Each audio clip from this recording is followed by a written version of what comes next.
नमस्कार, मां आहियां प्रदीप बजाज। अचो त ॾिसूं सिंधीअ में ख़बरूं। मोदी सरकार जो इम्तिहान। 2014 खां सरकार में अचण खां पोइ पहिरियों दफ़ो मोदी सरकार अविश्वास जी रथ जो सामनो करे रही आहे। अॼु लोकसभा में बहस खां पोइ मतदान थींदो। सरकार खे विश्वास आहे त हिननि जी घणाई आहे। शिवसेना पंहिंजो रुख ज़ाहिर कयो नाहे।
अॼु खां ट्रकुनि जा फीथा रुकिजी विया।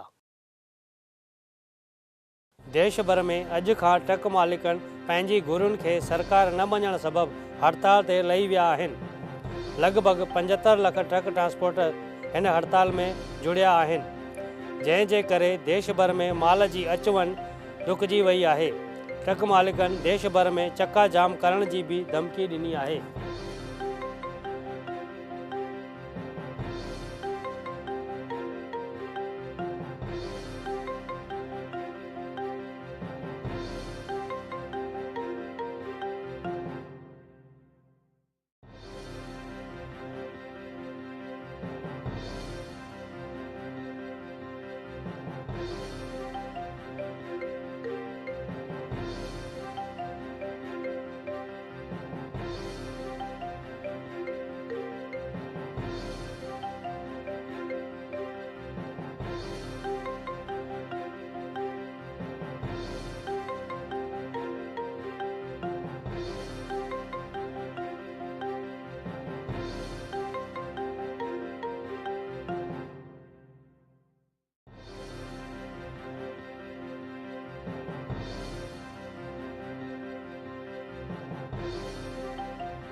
वाकानेर स्टेट जे रणजीत विलास पैलेस में चोरी।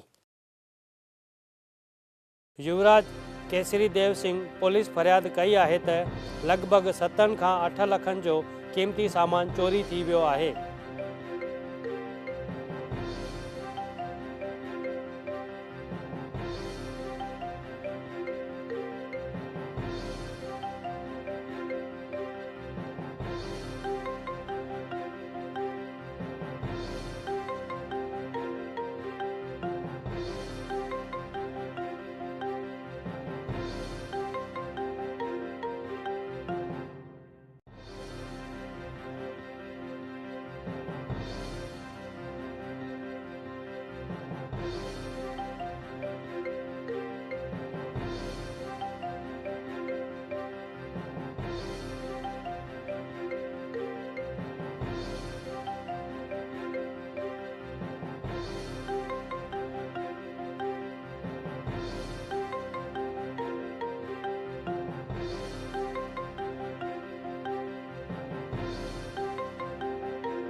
बोटाद में ओरी ऐं रूबेला टीके लाइ पत्रकार परिषद।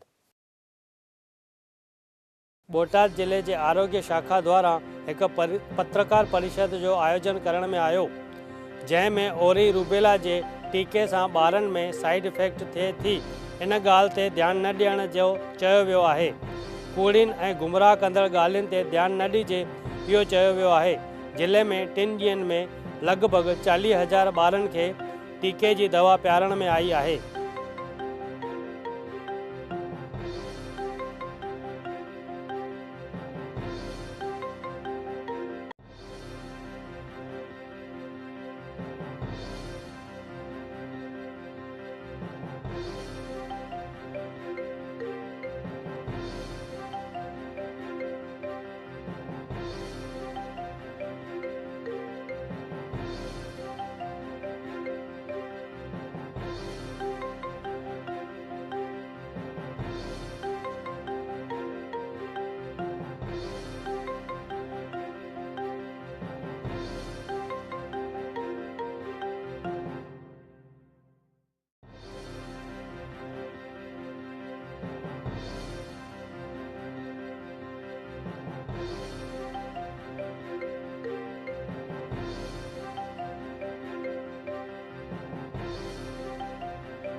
तापी माता जो जन्म ॾींहुं मल्हायो वियो। सूरत शहर के तापी नदी जो जन्म ॾींहुं मल्हाइण में आयो। तापी नदी मध्य प्रदेश के बैतूल खां निकरंदी आहे। तापी नदी के खराब हालतूं ॾिसी करे भक्तन में नाराज़गी पैदा थी आहे। तापी नदी के जन्म ॾींहं ते पूजा हवन थींदो आहे।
सौराष्ट्र और दखण गुजरात में बोर्ड वाले इलाकन जो सर्वे।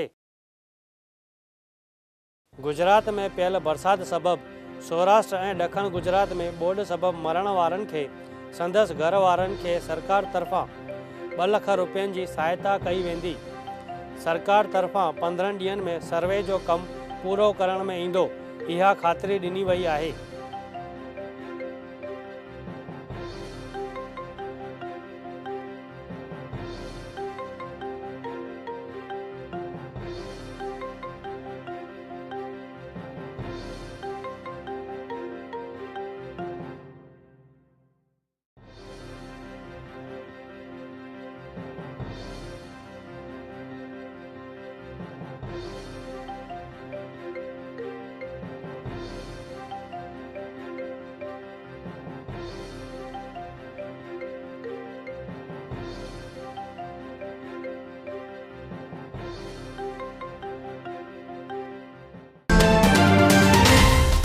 मुख्यमंत्री स्टेट डिजास्टर सेंटर ते बैठक कई।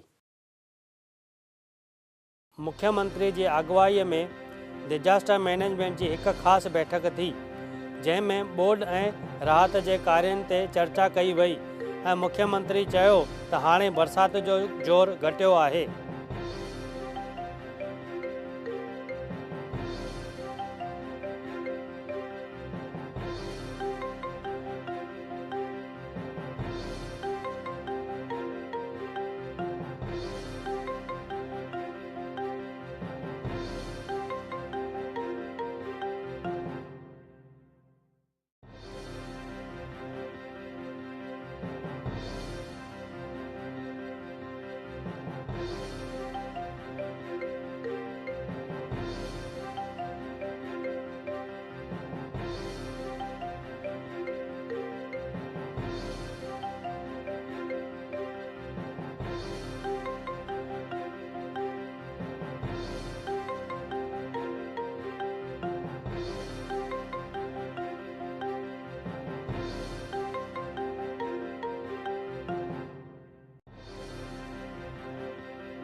महसाणा में आख़िरकार बरसाति महिरबान थी। चङे वक़्त खां पोइ महसाणा ज़िले में मींहुं महिरबान थियो ऐं महसाणा ज़िले जे सतलासणा में हिक ई राति में 4 इंच बरसाति पई।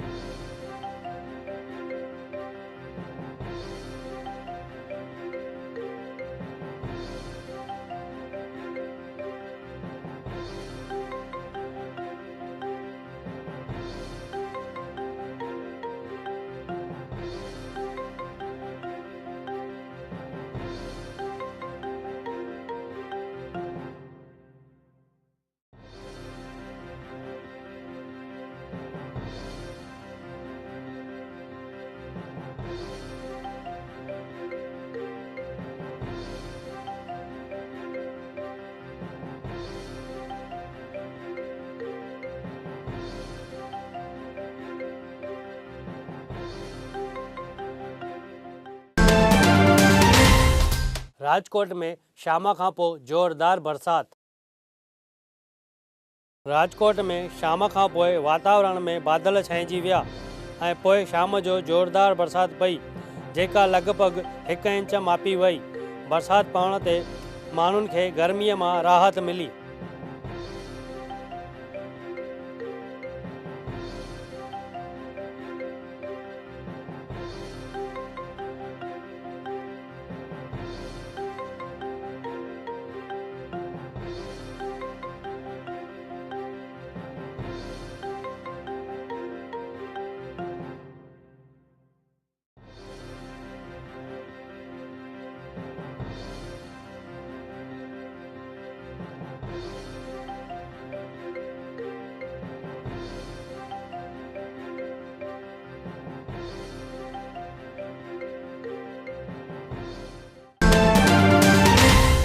अंबाजीअ में भी आख़िरकार बरसाति एंट्री कई।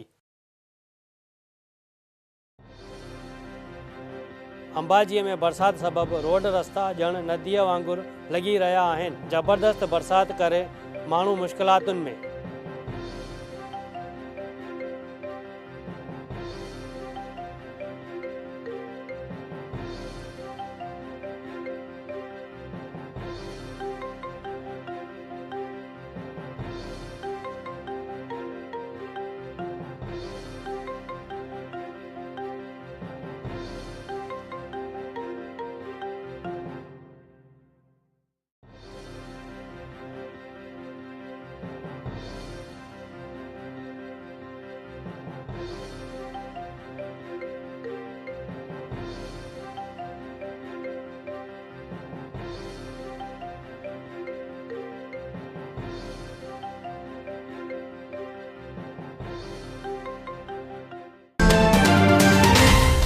नवसारी ऐं आसे पासे जे इलाइक़नि में ज़बरदस्त बरसाति।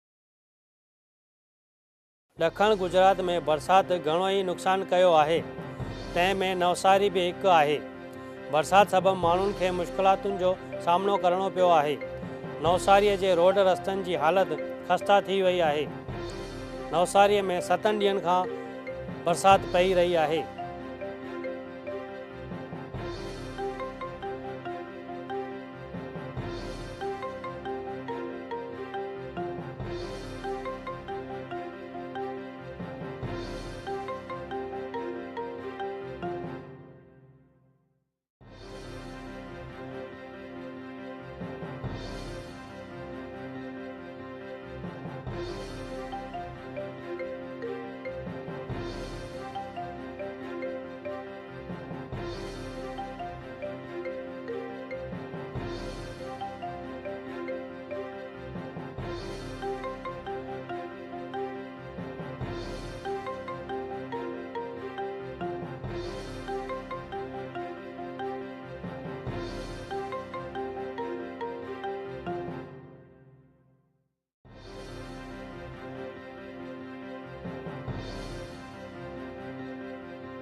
सौराष्ट्र में बरसाति सबबु रोज़ 7 खां 8 लखनि जो नुक़सानु। सौराष्ट्र में ज़बरदस्त बरसाति सबबु एसटी विभाग खे रोज़ 7 खां 8 लखनि जो नुक़सानु थी रहियो आहे, छाकाणि त केतिरा ई रस्ता बंदि आहिनि ऐं केतिरनि ई रस्तनि ते बरसाति जे पाणीअ सबबु बसियूं कैंसल करण में आयूं आहिनि।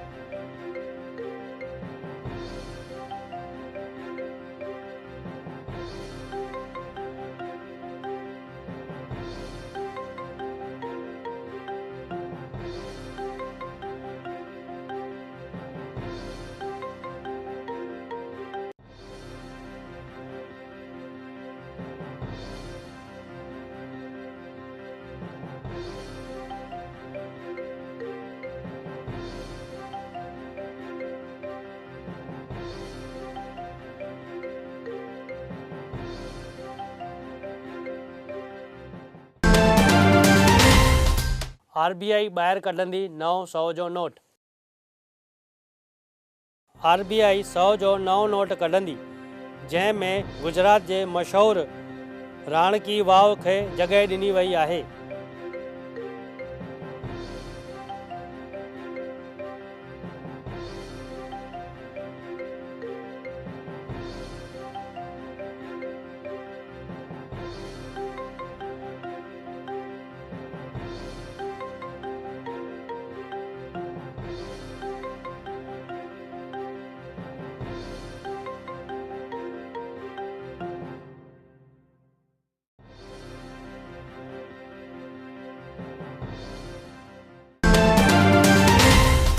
अहमदाबाद में साईं टेऊंराम जन जे 40 साहिब जी पूर्णाहुति।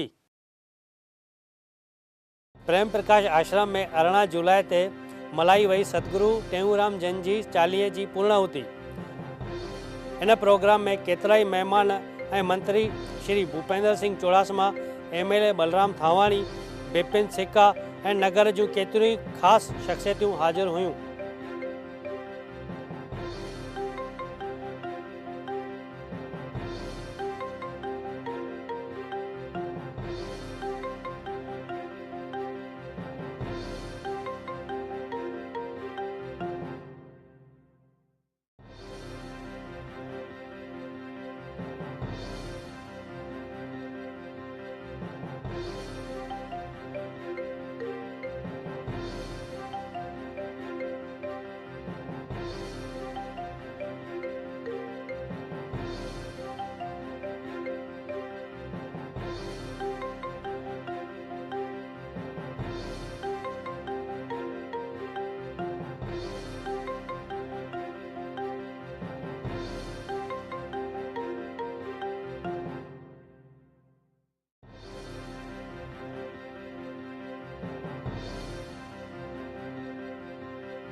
21 जुलाई ते महावीर कसरतशाला में मल्हाई वेंदी भीलवाड़ा वारनि संतनि जी वरसी।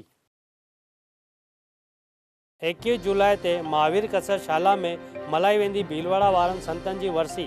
बाबा गोविंददास भीलवाड़ा वारनि जी वरसी ते सत्संग ऐं भंडारे जो पिणु आयोजन कयो वियो आहे।